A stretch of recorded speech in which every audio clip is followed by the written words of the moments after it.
How many of you are satisfied with your life? Laughter. Are you really satisfied with your life? You can only be satisfied with your life when you understand the reality. Otherwise, no matter what you do, there are always problems. Even right now, I can hear your thoughts. They're just chattering away, thinking, and the thinking is always about the past and the future, never on the present. If you center yourself on the present, there's no time for the past or the future, and you cannot possibly have any problems. You only have a problem when you center yourself on the past and the future. So, I get a lot of phone calls. And one of the questions I'm usually asked is this: why did God make the world the way it is? If the world is not real, why do I feel it so much? And no matter what I do, I can't get rid of the feeling that my body is reality. And this person was truthful who asked me this question, because that's how everybody usually feels.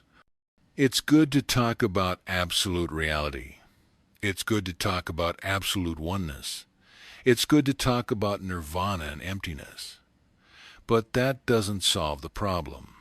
To solve the problem, you really have to cry out for God. You have to give up the world in your mind. I mean, really give up the world in your mind. I don't mean quit your job and become a hermit. I mean, keep your job. Stay married if you're married. Stay divorced if you're divorced. Stay however you are. But in your mind is where you give up. Surrender your mind to God. Now, who is this God? Because we always say, in reality there is no God. There are no others. There is no enlightenment. There's no duality, and there's no non-duality. So who is this God? Well, as long as you believe that you are the body, God does exist. Do not fool yourself. Do not believe I am not the body and God does not exist, because you will suffer. God does exist as long as you believe you are the body-mind phenomena. So you don't walk around quoting scriptures and quoting truth. What you do rather is surrender. Total surrender in your mind.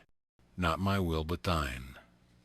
That's the best thing you can do, to totally surrender everything, your entire life. You can say something like this: God, I don't care what you do with me. I want nothing from you. I need nothing. Just make me your own and do with me as you will. When you surrender this way, something comes over you, a peace that you never felt before. And in that peace you realize, whose body is this? Whose mind is this? What am I really?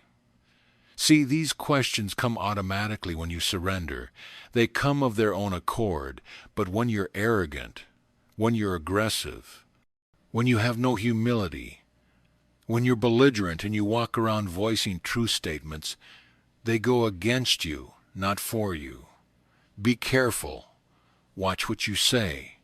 Don't walk around saying, there is only the absolute reality. While you're mad at your neighbor, don't walk around and say, there's only ultimate oneness, while you cheat your friends. Be truthful to yourself and you'll be truthful to everybody around you.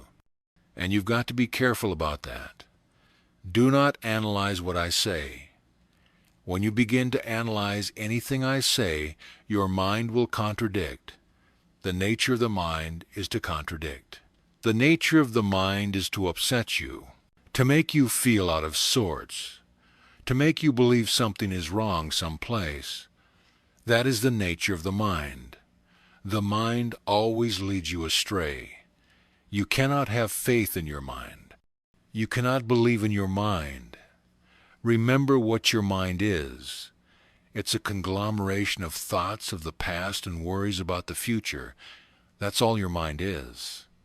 But to come into truth, you have to stand naked before God.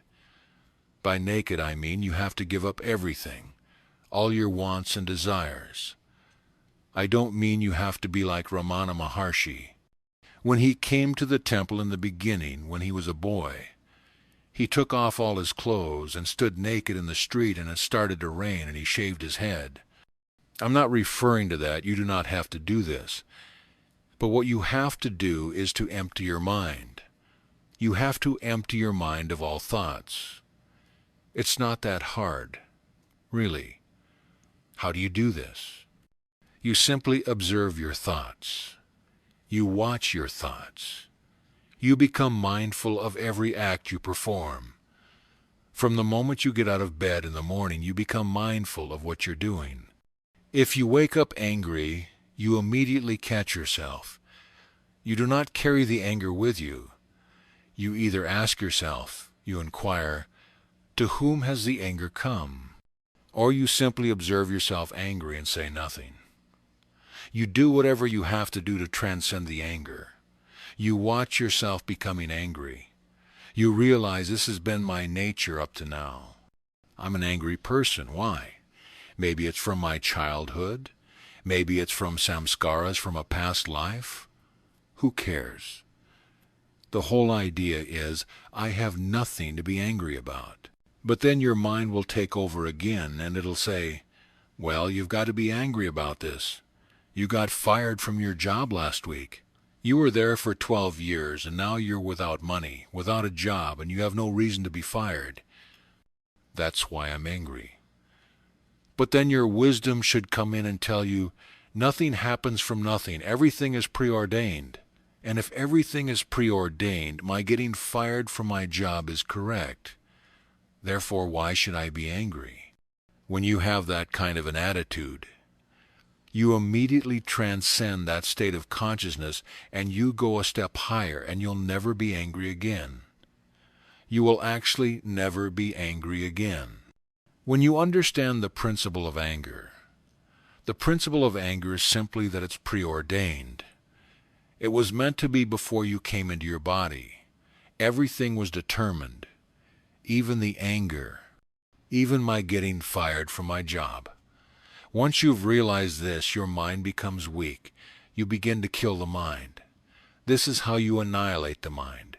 You reason out every situation. You realize where it came from. Say you feel belligerent. You may ask yourself, to whom does this belligerence come? And of course the answer will be, to me. Then you hold on to the me. The me is only a thought. It is not reality. You hold on to the me as long as you can, and eventually the me will disappear into nothingness, and so will your belligerency. Because your belligerency, your anger, and everything else is part of the I thought or the me thought. It's only a thought. It is not real. If you can't do that, again you simply become the witness to your belligerency. You watch. You watch yourself becoming belligerent, and your mind will tell you why you feel like that. You say, well, my partner cheated me out of $10 million, now I'm broke. I have a good reason to be belligerent. No, you don't. Something will tell you this was preordained. Or you may say, I smashed my car into another car last week. I forgot to take out insurance. It was a new car and it was the other person's fault, but I've got to pay $10,000 for a new car now. Accident. No, we have got to understand that there are no accidents. Nothing happens by chance. Everything is preordained. Everything is determined. That alone should make you feel good. For you realize, the person who hurt me or the person I hurt, that was also predetermined. And that will stop your anger. It will stop belligerency. And once you come to terms with it, what happens? Your mind becomes weaker again. Every time you do this, you weaken your mind. Every time you do this, you weaken your mind. And soon your mind becomes so weak that you're able to practice self-inquiry and your mind will not interfere. But until that comes, you have to confront every situation in yourself. You have to admit it. You have to admit, I'm a no-good SOB. I'm always screaming at people. I'm always scheming and planning. I always think something is wrong someplace. I'm suspicious of people's motives. Be honest about it. That's the first step. And then you realize, Who is this way? Who's suspicious? Who's doubtful? To whom do these feelings come? Who has these feelings? I do. What am I talking about? What is the source of this I? Where did it come from? Who gave it birth? Does the I exist? If it does, where does it exist? As you think along these lines, the I will go deeper and deeper into your heart, and with it will go everything else. Never forget everything in the world is attached to I, including your body, your mind, your belief that you are the doer, and all your feelings, all your senses. They're all attached to I. Subsequently, you don't have to get rid of feelings by themselves. Get rid of I, and all the feelings will go with the I. Then you can go to higher things. When the mind is weak and you seem to have a little control of your mind, you then can make the statement, I am absolute reality. And when you make a statement like that, at the time your mind is weak. But remember, your mind has to be weak first. What absolute reality means will automatically come into your mind to take the place of your thoughts. So the picture will present itself to you, that you are like a screen in the movie and everything in the world are images superimposed on the screen. All this will come to you by itself. Can you see the difference? Do you know what I'm talking about? Most of us have been going around saying, I am absolute awareness, I am emptiness, I am nothing, I am this and I am that. But when we get down to the nitty-gritty, the first problem that confronts us, we become angry. So we're really not that at all, and they're just dry words. But when you slow down the mind first, then a statement of truth will come to you automatically. And then you can make your confession, like I do every week. I am not the body. I am not the doer. I am not the mind. I am not any condition. I am unconditioned, pure awareness. I am absolute reality. I am ultimate oneness. I am that I am. I am Sat Chit Ananda. And it's not you making this confession.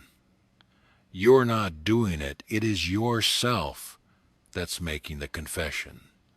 You do nothing. You've gotten yourself out of the way. The point I'm trying to make is, don't allow your ego to make you think that you're something you're not. Your ego mind is very powerful. It'll fool you all of the time. Be careful. Always watch it. So remember, you do not have to make statements of truth at all. Why? They will come by themselves. All you have to do is to concern yourselves with slowing down the mind. And how do you do this? Either through self-inquiry, through observation, through mindfulness, through witnessing, whatever way suits you. What happens when the mind slows down? Truth takes its place. When you hear the Buddhist term empty mind, what that means is your mind is empty of all relative terms and relative livingness. But your mind is filled with the Buddha. Your mind is filled with reality. Your mind is filled with truth, all by itself. Now why does this happen? Because your reality is your real nature. That's what you really are. Therefore, you do not have to do anything to make it happen. You just have to get your bloomin' nothingness out of the way. When you get yourself out of the way, reality shines forth and all the images come to you. You realize again you're like a gigantic screen. The screen is the entire universe, and everything on the screen are superimposed images. They come and they go. They come and they go. They come and they go. But you understand that you are like the screen, and you're also like the images. Only the images are not real. But the self or the screen is real. Then you can say, all this is the self, and I am that. For you realize what the self means. But just to make empty word statements like that is absurd. It gets you nowhere. First you've got to slow down the mind. and then everything will pop in by itself because everything is already there. Now you may say, well, that's hard to do. If you think it's hard to do, then you have to start from the beginning and say, to whom is it hard? Who finds it hard? I do. What is this I? And go right back to that again. Where does the I come from? Where does the images come from? The images that I am sick, I am poor, I've got problems, something is wrong. And the question as far as the world is concerned, why does God allow evil in the world, is answered by itself.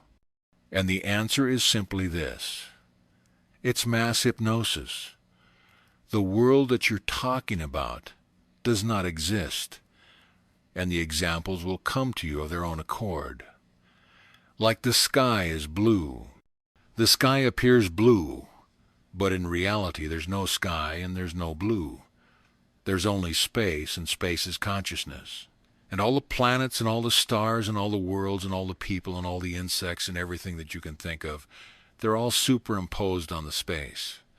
And you can call space the screen of life, and you are the space. You are not what appears to be. That's what it means when you say, I am not the body, because you are really space. How do you prove this? If you were the size of an atom, and you know how small an atom is, and you found yourself somewhere in your body, all of your cells would be equivalent to planets, and you would see so much space between each cell, equivalent to the space between all the planets, and you would be in a completely different universe. You would have no body. That's why this universe is sometimes called the body of God. It's all relative, and the absolute is space. The body's relative. So you are the absolute. You are not the body you think you are. Just like the sky is not blue. Just like in the desert, when you see a mirage, you see water. But the closer you get, it turns into sand. It's a mirage. We look at each other and we see people here. But in truth, I can tell you there are no others. There's only one, and I am that. Of course, when I refer to I am not referring to Robert. I'm speaking of omnipresence. Every time I use the term I'm not referring to myself. I refer to omnipresence. Your true nature is omnipresence. Your body appears the way it appears because of relativity, but your body is formless space.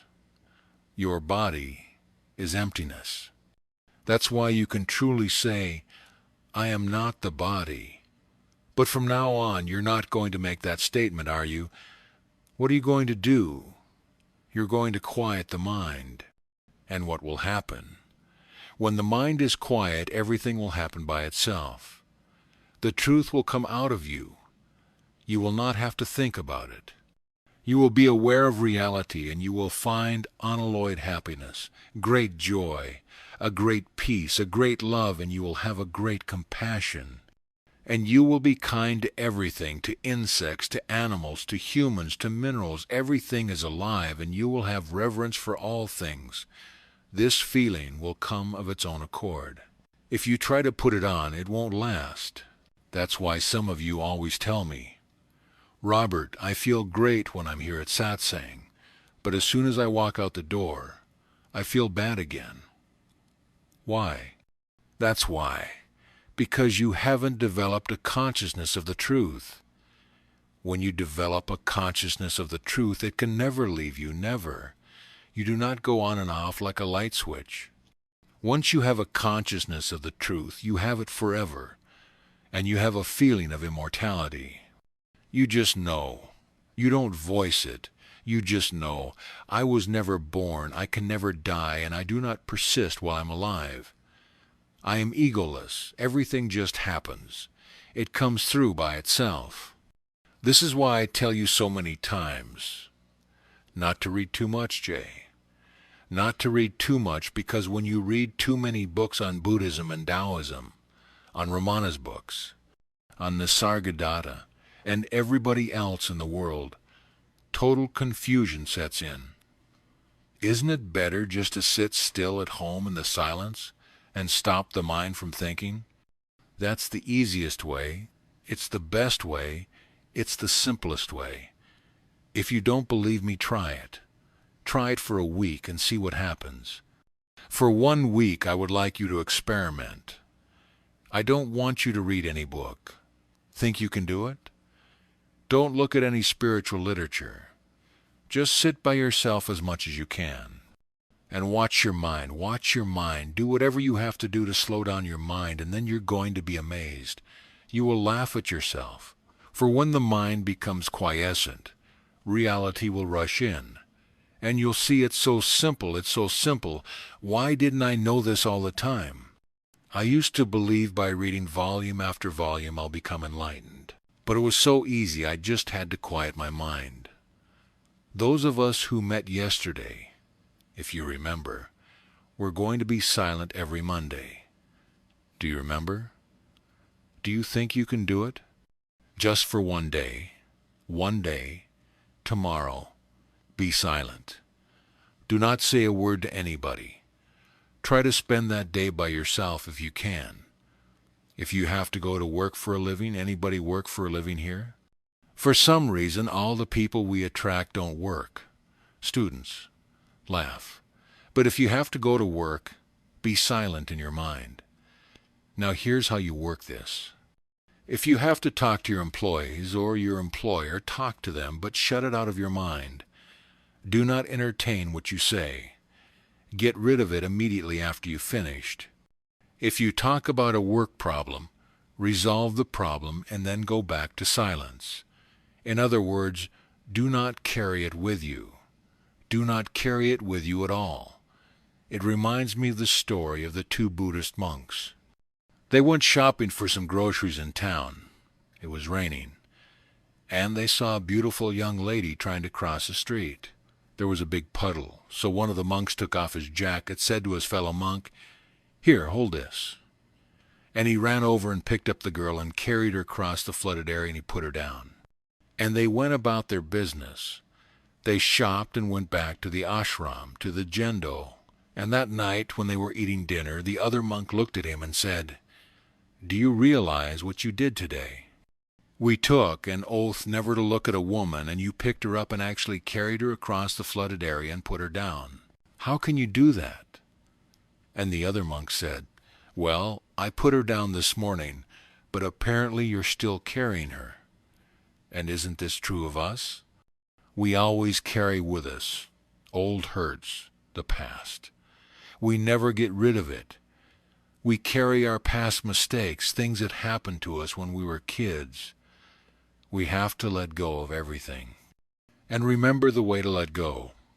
You either ask yourself, to whom does this come, and follow it through, or you observe your mind in action and do nothing about it. You just observe your mind in action and watch it burn itself out. But whatever you have to do, by all means do it. So I will repeat again. When you learn to slow down your mind, the reality will rush in of its own accord, because your true nature is reality. Your true nature is emptiness. Your true nature is pure awareness, pure intelligence. That's what you really are. You don't have to try to find it. You've got it. Simply let go of the other.